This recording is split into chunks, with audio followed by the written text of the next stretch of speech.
A right triangular pyramid has exactly 6 edges. Each of these edges is 84 inches long. If the surface area of the pyramid is k times square root of 3 square inches, what is the value of k? Many students will misunderstand the stuff we have over here. That is a right triangular pyramid. That is, the base of the pyramid is a right triangle. Actually, it is not. The base of the pyramid is just a triangle, not a right triangle. And the question says the pyramid has exactly 6 edges. 1, 2, 3, 4, 5, 6. And the length of each of these 6 edges is 84 inches long. Okay, let me mark it. Here we have 84, here we have 84, here we have 84, here we have 84, here we have 84, here we have 84. Okay, now let's consider the information we have over here. That is, a surface area of the pyramid is k times square root of 3. Surface area equals to k times square root of 3. And we have a formula to find the surface area of a pyramid, that is 1 over 2 times capital P multiplied by S positive capital B equals to k times square root of 3. So this is a formula we have to get surface area of a pyramid. Here this capital P represents the perimeter of the base, the perimeter of the triangle we have over here. This S represents the slant height of the pyramid. Okay, let me draw the slant height over here. And this capital B represents the area of the base, the area of the triangle we have over here. Since this line segment represents a slant height, it must intersect the edge over here at the right angle.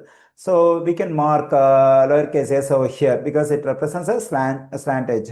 And we know that this is an equilateral triangle because all the three sides are equal in length. In an equilateral triangle, when I draw height from one of the vertices to the opposite side, the height or the altitude of the triangle will divide the opposite side into two equal parts.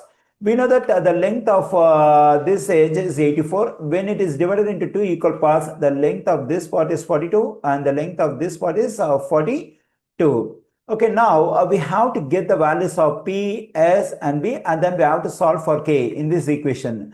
Okay, now to get the value of P, we have to get the perimeter of the base, that is the perimeter of this equilateral triangle.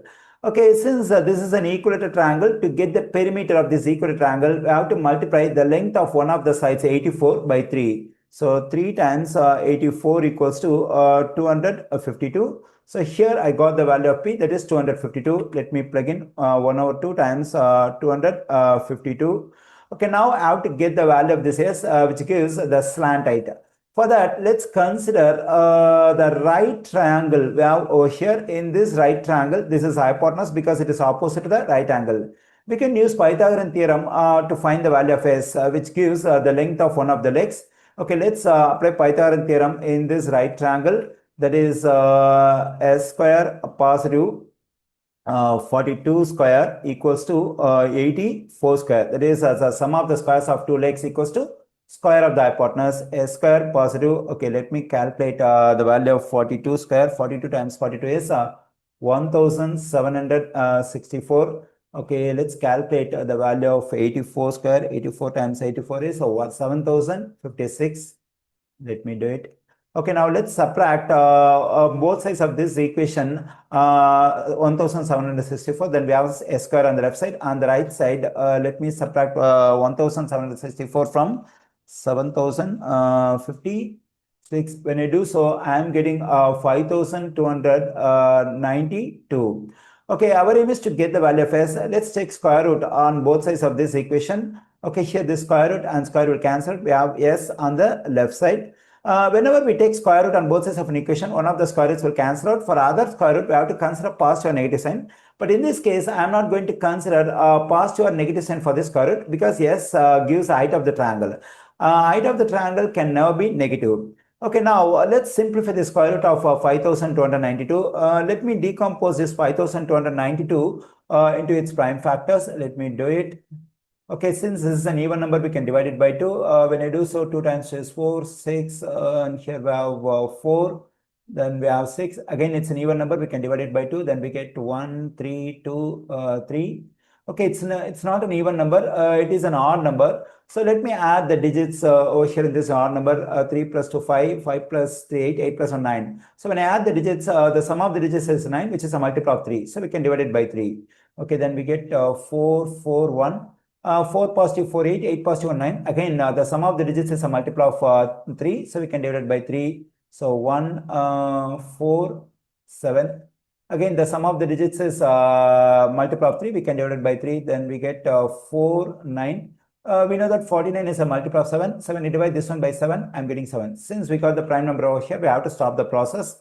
Okay, now this 5292 can be written as 2 times 2 times 3 times 3 times 3 times 7 times 7.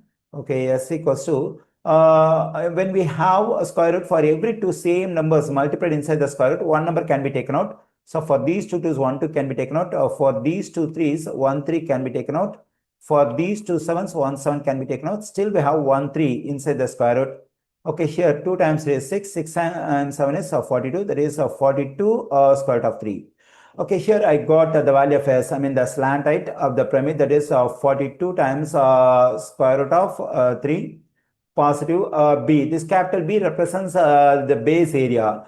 Okay, now we have to get the area of this base, I mean area of this equilateral triangle. There is a formula to get area of an equilateral triangle. So the formula to get area of an equilateral triangle is square root of 3 over 4 times a square. Here, this lowercase a represents the length of each side of the triangle. The length of each side of this triangle over here is 84. Okay, let me plug in 84 for a. Then we have 84 square, square root of 3 over 4. The value of 84 square is 7056. Already we got it. Okay, here when I divide this 7056 by 4, I'm getting, okay, let me do it. 7056 divided by 4, I'm getting 1764. That is 1764 times square root of 3. I got the value of capital B, that is area of the base. Let me plug in. That is 1764, sorry, my bad. Square root of 3 equals to k times square root of 3. Okay, here 2 goes into 2, 1 times 2 goes into 152, 1 times 2 times 6, 6. Okay, now let's multiply this 126 and 42. Let me do it. 126 times 42, I'm getting 5292. Okay, 5292 times square root of 3, positive 1764 times square root of 3 equals to k times square root of 3. When I add these two numbers, I am getting 7056 square root of 3. On the right side, we have k times square root of 3. Now let's divide both sides of the equation by square root of 3. The square root of 3, square root of 3 will cancel. The same here. We have 7056 on the left side. On the right side, we have k. Here I got the value of k. The value of k is 7056.